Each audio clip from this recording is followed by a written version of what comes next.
From the job site to the code book, this is a Pool Envy podcast, where licensed pool professionals speak up. Code, compliance, craftsmanship. Hosted by Jason Davies. Licensed across Wisconsin, Florida, and Texas. Your deep end starts now. Hey, remember when we were kids? You'd head down to the local neighborhood pool. The sun was out, the water was cold. Kids were laughing. Someone was running when they shouldn't have been. A lifeguard was blowing a whistle somewhere in the distance. And for a few hours, that pool felt like the center of summer. Simple, fun, sun, splash.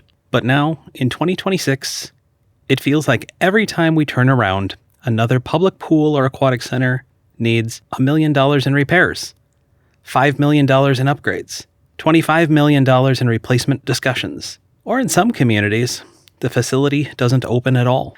Even here in Wisconsin, we are seeing communities announce pools may not open this summer because the costs and long-term sustainability questions are becoming too difficult to ignore.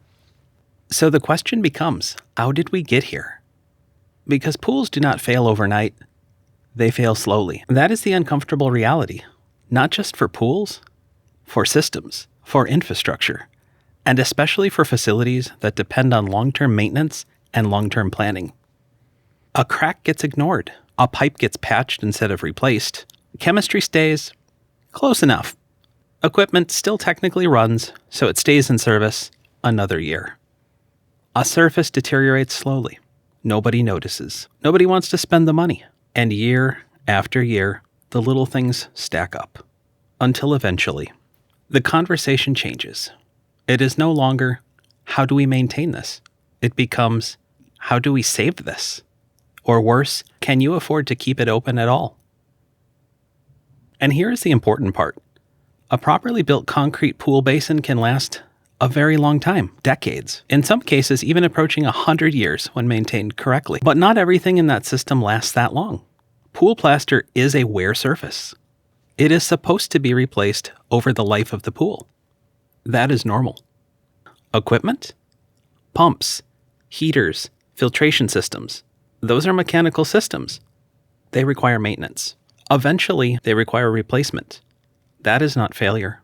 That is expected life cycle management. And then there is everything else. Piping, electrical, controls, safety systems, accessibility requirements, health department standards. Codes evolve. Expectations evolve. And facilities either evolve with them or quietly fall behind. Sometimes, what we call maintenance is not actually helping. Sometimes it is contributing to the problem.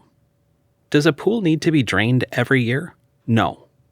In many situations, repeated draining creates unnecessary stress on surfaces and structures.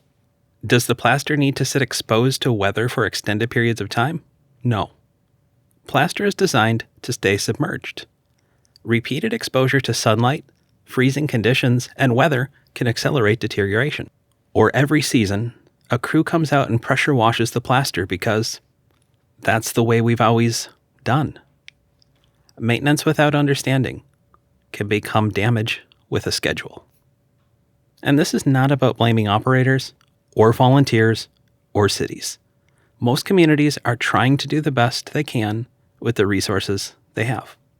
But eventually, reality catches up. Health department requirements, operating costs, insurance concerns, safety standards, staffing shortages, deferred maintenance. All of it accumulates.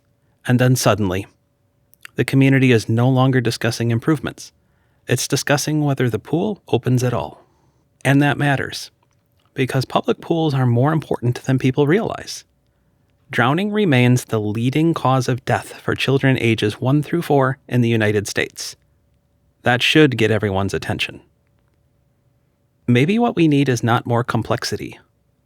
Maybe we need more opportunity. More opportunities for parents to be present. More swim instruction. More supervision. More education. More access to water safety. A public pool should not only be recreation. It should also be part of a community safety system. A place where children learn to swim.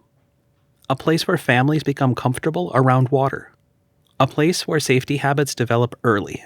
And maybe that changes the conversation. Because once you look at a pool only as entertainment, the solution always becomes bigger. Bigger features, bigger attractions, bigger budgets, bigger facilities. And maybe bigger is not always better.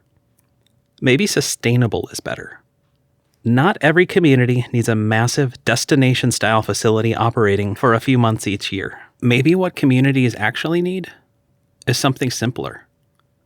Smaller neighborhood pools, lower operational costs, less complexity, easier maintenance, better access, more manageable staffing. Because the fun still happens. Kids do not need a $25 million facility to create summer memories. Families often care more about clean water, safe supervision, shade, comfort, a place to gather, a place that feels welcoming. And maybe part of the answer is understanding what people actually enjoy. Not just the pool itself, but the atmosphere around it. A shaded chair, a cabana, a place to sit while kids swim for hours. A comfortable environment where families want to spend time together.